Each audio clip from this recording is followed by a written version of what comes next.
10 miles down, and we had to climb up the side of the Olympic ski jump. It was the most insane and just nasty race course I'd ever been on. And I've done a lot of races, but it was cold and wet, and it was all uphill or downhill. I mean, drastically uphill and downhill. And here I was staring at a 3,000 foot elevation gain after already doing 10 miles of the nastiest race I'd ever done.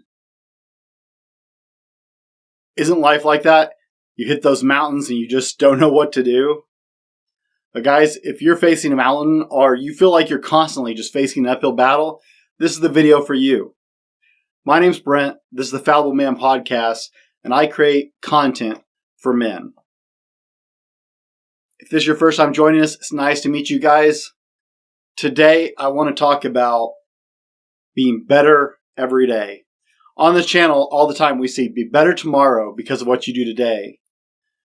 It's a lifestyle, and guys, I will tell you how to conquer all your mountains.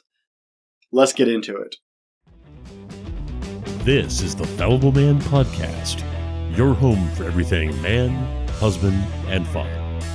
Here is your host, the Fallible Man, Brent Dowland. Standing at the starting line, I was trying to smile and look confident at my amazing wife who was standing there cheering for me with the camera rolling, taking video and pictures. And I've been so excited right up until this moment. But now, it was real. Like it's actually happening. I mean, what the hell was I thinking? 52,800 feet. That's 10 miles.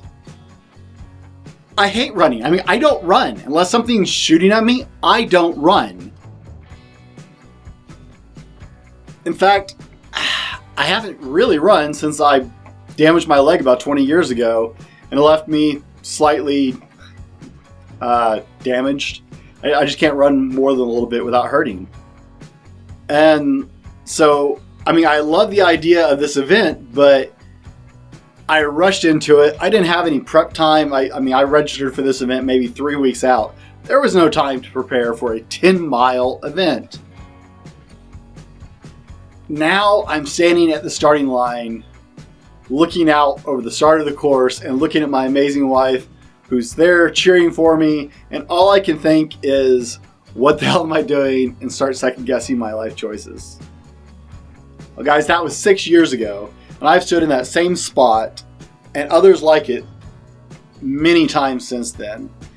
And I gotta admit, the feeling never totally goes away from me because I never feel like I'm adequately prepared. I hurt my leg 20 years ago and it left me with a slightly permanent injury. And so I don't run. Well, we're here to talk about being better every day. And why I talk about being better every tomorrow because of what you do today. Guys, it's called incremental improvement. And I believe it's a lifestyle. And I believe it's the lifestyle that you're here for, or you wouldn't be on this video. Or on this podcast, no matter what platform you're listening to or watching on, guys, we're glad you're here. And so we're going to get straight to it. I don't want to waste your time today. The first thing you need to worry about, okay, so we can go point number one or whatever you want to call it, is you got to start with the why. Now, this is my favorite question in the whole wide world, and all my friends can attest how obsessed I am with this question. And most of them hate it with a passion because when I start asking why, I'm going to drive them nuts. I believe this question alone can change your life dramatically. Can I be more dramatic when I say that? Dramatically! Because I don't think most people have any clue why they do the things they do. I think most people are completely oblivious to why they do most things they do in their life, and it's amazing to me. Let me give you an example. I have to go do this. Why? Well, we do this way. Why? I like blank. Why? Well, you think that's a pretty simple question. But let me ask you this. Is there a gun to your head? Is somebody blackmailing you? You got some coercion? Is somebody threatening you or somebody you love? Because unless that's the case, you don't have to do any of those things. So the real question becomes, why are you doing those things? And most people can't actually answer that question. It utterly blows my mind. If you ask somebody and really pare them down, you guys have met my friend, the common man OCR, Dave, and he hates this question. And it has driven him nuts for all the years I've known him. But he's also come to start asking the question of himself. Because there are a lot of things you do in your life that you don't actually have the why for. Let me give you an example. We do a lot of things out of habit and comfort because that's the example we were set and that's what we grew up with. I buy Hellmann's mayonnaise. It may or may not be the best mayonnaise. I don't actually know. But my mom always bought Hellmann's mayonnaise because she said it was the best. So therefore, that's in what's in my kitchen, guys. If you go into my kitchen right now, that's what you're going to find there. And that is what I've always bought my entire adult life because that's what my mom got. And that's what she said was the best. And I have never thought of any reason to try anything else. But we do a lot of things in our life because of comfort, just repetition, because that's what someone influential in our life, like your parent or a loved one, said to you. But you don't actually know why you do it. You have to start with the why, because the only way you're going to affect change in your life is to find an incredibly strong why. I'm not talking for the faint of heart, guys. I'm not talking something weak. I mean, really deeply, you have to find your why. If you want to make any change in your life, it has to be a deep, fundamental, foundational, stand on a rock kind of why. Simon Sinek wrote a book, an incredible book. It's pretty famous, you probably heard of it. It's called Start With Why. And I'm going to put a link for it in the description of both the show notes and the video, guys. Check it out. It is an incredible read. But it really gets to the foundational argument of this. But if you want to change it all, your why has got to be stronger than the resistance you're going to face. It's just a fact. You're going to run into resistance. In fact, some of the people who love you the most are probably going to be some of your biggest resistance to any kind of change in your life. No matter how good it is for you, some of the people closest to you will actually be some of your biggest resistance. Change freaks people out, especially those close to you, because they like you the way they are, or they wouldn't be close to you. They may not agree that it's good for you. Maybe your change illustrates to them that they are not doing the things they should be doing. Guys, it is going to be the hardest thing to get past the people you love when you start finding your why to start your process of changing. Your why has to be stronger than the storm. And spoiler, it will be worth it. Point number 2, guys. You got to pick your battles. When you start thinking about the self-improvement lifestyle, you got to pick your battles. Some will be harder than others. You also have to put it into a scope, because once you start playing with life-changing ideas, it's really easy to become overwhelmed with the idea of all the things you need to change, right? If you take a good, honest look at yourself, you can probably start listing off several things that you need to change about yourself to reach your optimal idea of who you want to be. Maybe it's health things. Maybe you've got too much weight like me. Maybe you don't exercise enough, so you need more cardiac work. Maybe it's you need to learn to cook better. Maybe you need to get a better job. Maybe you need to learn things like finance that you don't know. Whatever it is, you're going to be overwhelmed because there are going to be a lot of things. So you have to pick your battles, because a lot of people get jammed up right here. They start looking at all the things they think they should change about themselves, and it's so overwhelming that they just stop. That's not very useful. And that's where most people fail, right there. They fail before they start. Well, there's a great childhood joke. It's called, well, you probably heard it. So, go along with me on this. How do you eat an elephant? Well, we all know the answer. If you never heard this, congratulations, because it's a new joke for you. How do you eat an elephant? One bite at a time, guys. And that is what I mean by pick your battles. That's what it feels like in this situation, is you look like you're trying to consume a giant elephant. And you're like, how can I possibly eat all this? One bite at a time, guys. How can you change your life?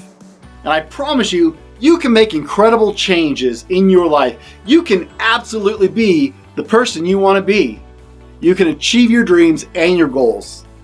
It takes small, incremental changes, and that's what we're about. But guys, that's one bite at a time. If you go bigger than that, you're going to fail. That's where most people fail, is their eyes get too big. I have a niece who has a form of autism. And when she was doing her homework, her dad would cover every problem on the page except for one. Because her brain, the way it works, would get overwhelmed by the sheer volume of work on the page. She could do it. She is smart as a whip, man. She is so incredibly intelligent. But her brain would just be flooded and it would shut down. So she had to focus on one problem at a time, and that meant covering everything else up. And sometimes that's what you got to do. Pick your battles, and then you have to do what they do in problem management. And that is, you have to pick your battle. We're going to say weight loss, for example. If you want to lose weight, you got to take this big idea and then break it down into smaller ideas, okay? So take losing weight and subdivide it into 6 categories, 6 different things. You can say exercise, better food choices, better sleep, getting rid of the junk food, no more gas station stops and fast food, right? Break it into smaller pieces. Now break each one of those into even smaller pieces if you need to. Maybe you don't have to break it into smaller pieces to stop going through the drive-thru at McDonald's. I know I sure didn't have to. I hate McDonald's. Is that American? I don't know. We'll find out. If it's not American, let me know in the comments. No, I won't apologize for that. But maybe the exercise portion, that needs to be broken into smaller pieces. Okay? Break everything into smaller, bite-sized pieces. Because small pieces, that's doable. Losing weight, that's a big, scary idea, and there's a whole lot involved, and most people shut down before they start.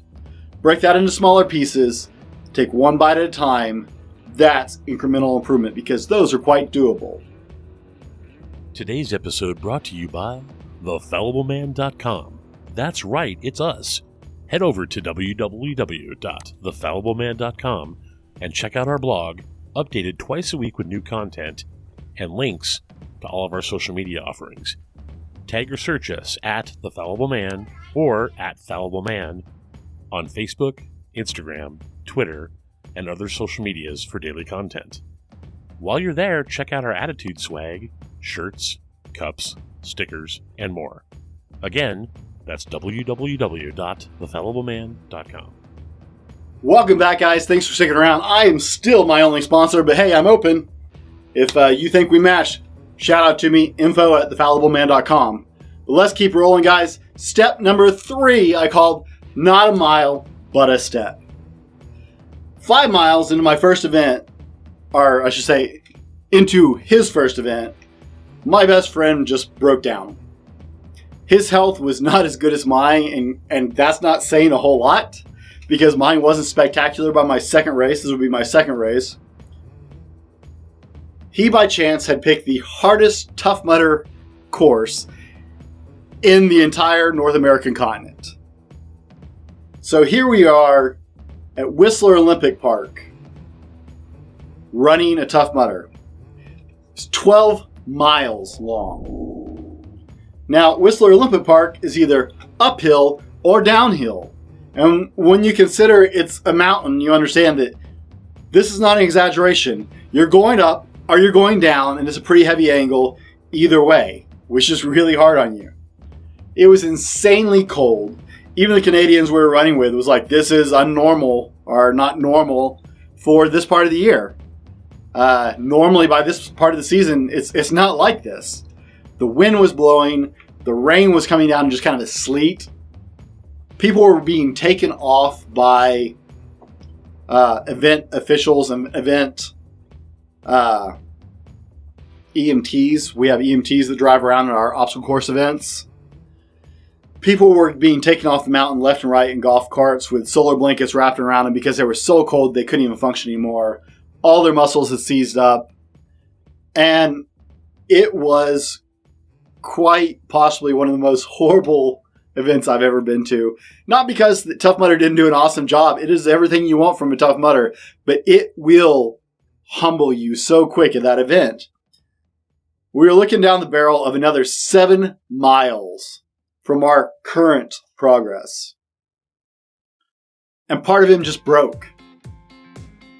He sat down and was trying not to cry. He's very emotional. It was his first big event, and he's at an unhealthy body weight, and it was just crushing him.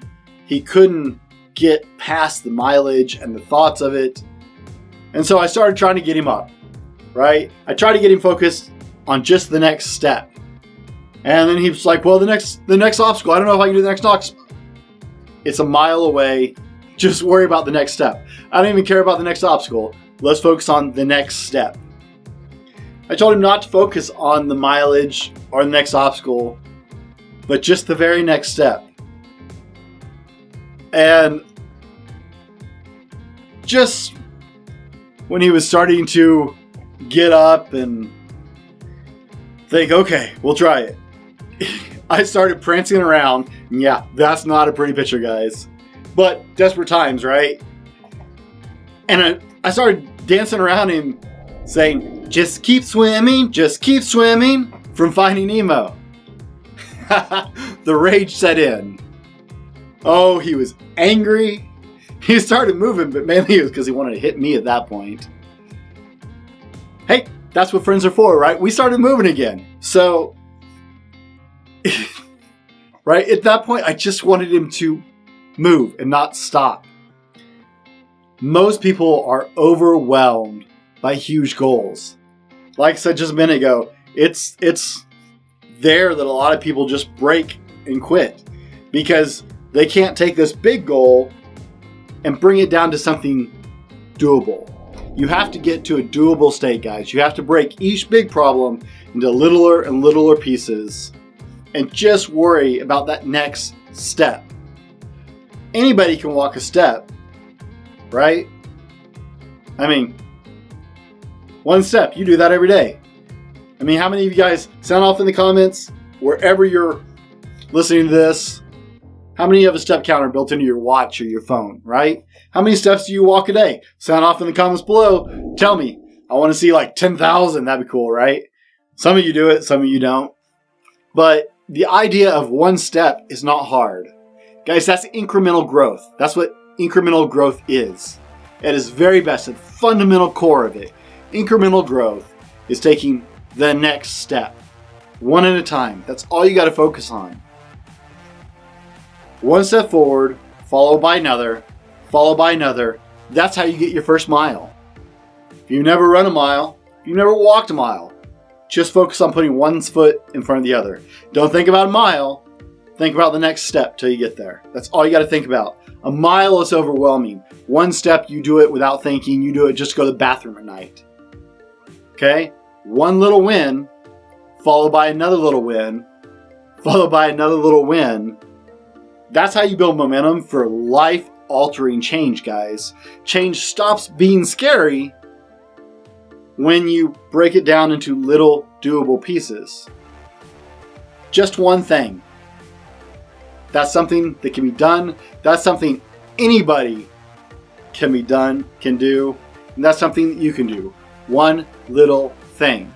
And guys, if you're getting something out of this, be sure and leave us a like, thumbs up wherever you are. Leave us a review on Apple Podcasts or wherever you're listening. I'd love to hear from you guys, and it really does help me out.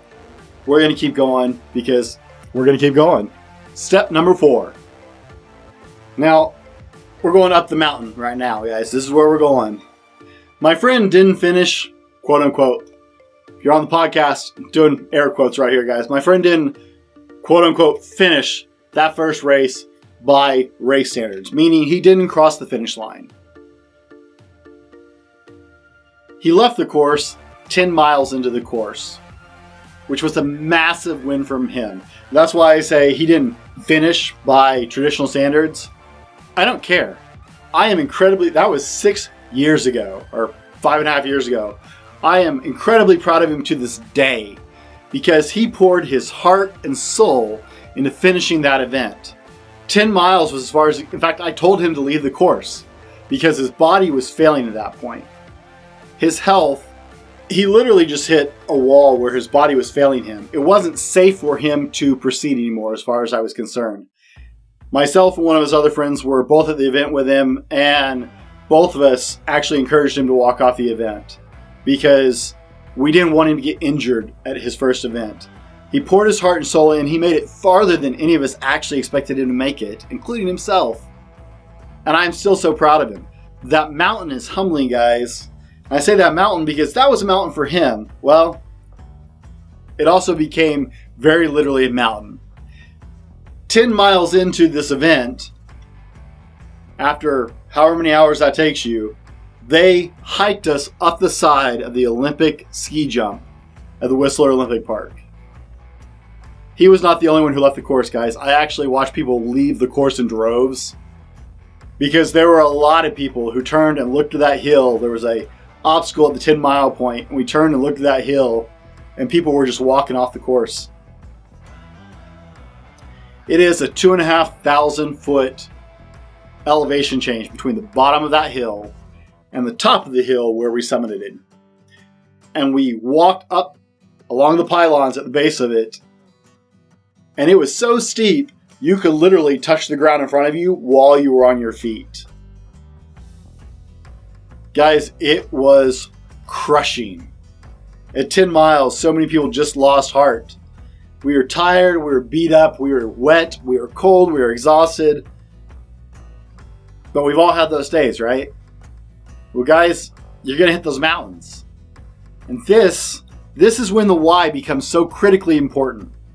If you don't have that clear foundational why, you're done at this point. This is failure point number 2, guys.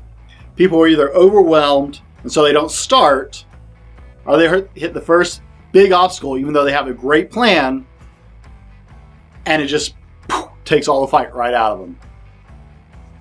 This is failure point number 2, and you have to have the why. You'll need discipline, you're going to need desire, you're going to need fortitude, and all of those will fail you without the why to push you through it.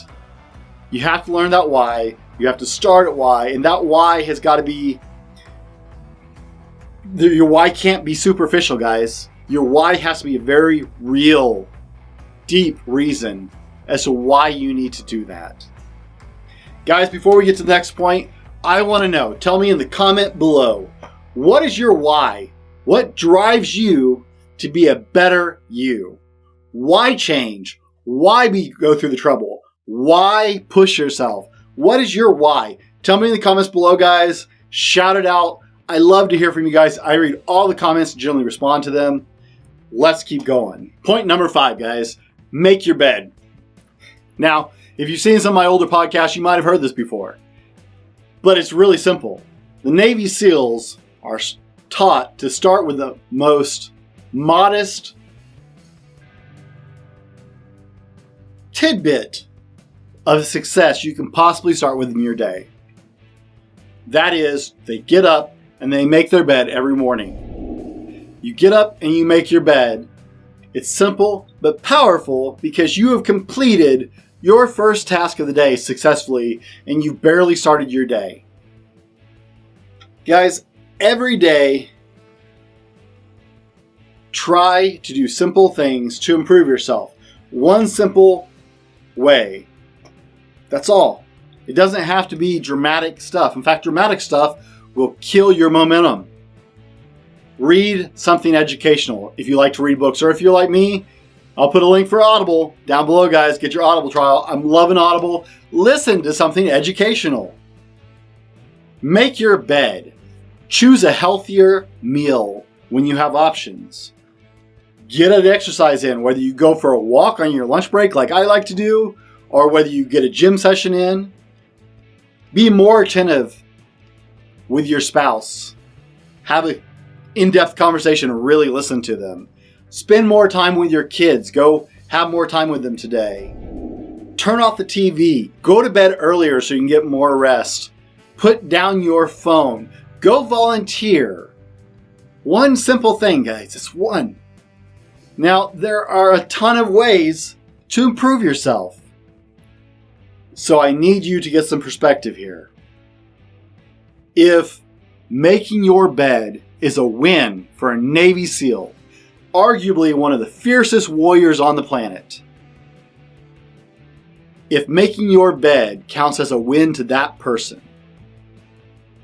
then choosing a healthy snack, or not to go through that drive-through, or conscientiously choosing to listen to a podcast that educates you, or a book, or have that conversation with your spouse, that's a win that counts.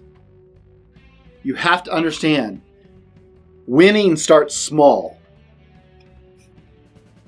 If a Navy SEAL can count that as a win, you certainly can. Because the mindset is you start with one win. You make your bed. You get your shower. You drink 8 ounces of water. You brush your teeth. You get out the door on time to go to work. You show up to work on time. Count the little wins. It literally reprograms your brain. That's like scientific stuff. People way smarter than me came up with that fact. And I've read the study, and it's incredible, guys.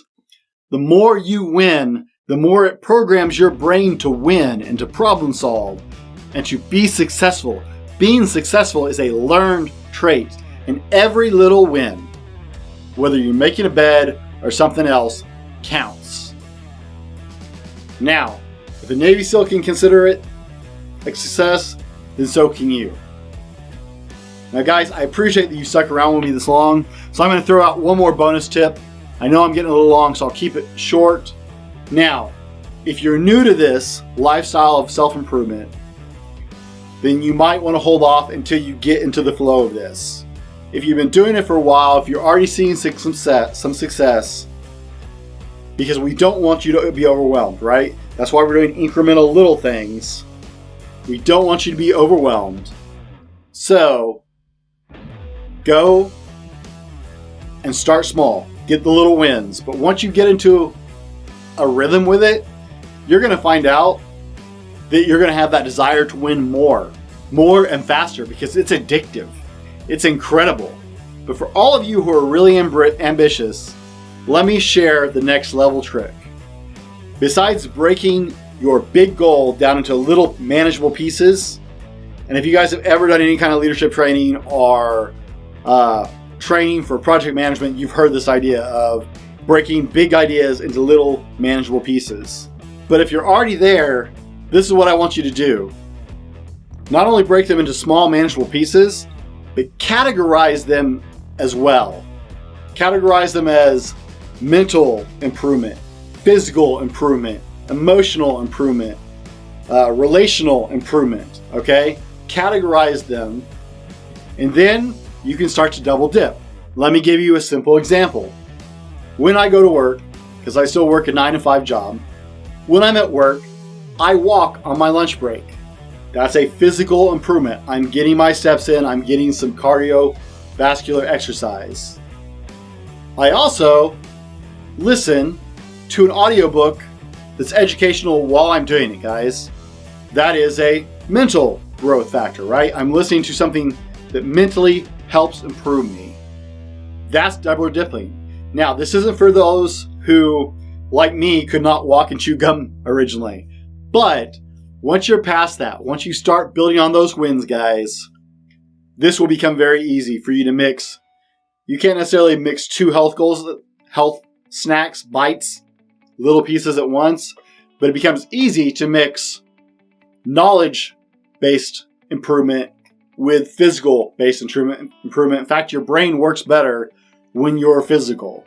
So you can start double dipping them, and now you're getting multiple improvements. Guys, I say it every video, and now you know what it's all about. The Fallible Man is about self-improvement and a lifestyle of just improving yourself incrementally, one little bit, every single day. And if you improve one thing, just a little thing, maybe you got out of bed 10 minutes earlier so you're not pushing the clock as hard, trying to get to work and having to speed.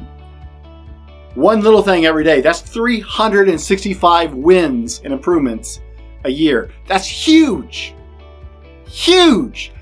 Can you imagine your life a year from now if you improved one little thing all year long, 365 wins a year? Can you imagine where you will be at this time next year? Guys, I am the Fallible Man. Be better tomorrow because of what you do today, and I'll see you next time. This has been the Fallible Man Podcast, your home for everything man, husband, and father. Be sure to subscribe so you don't miss a show. Head over to www.thefallibleman.com for more content and get your own Fallible Man gear.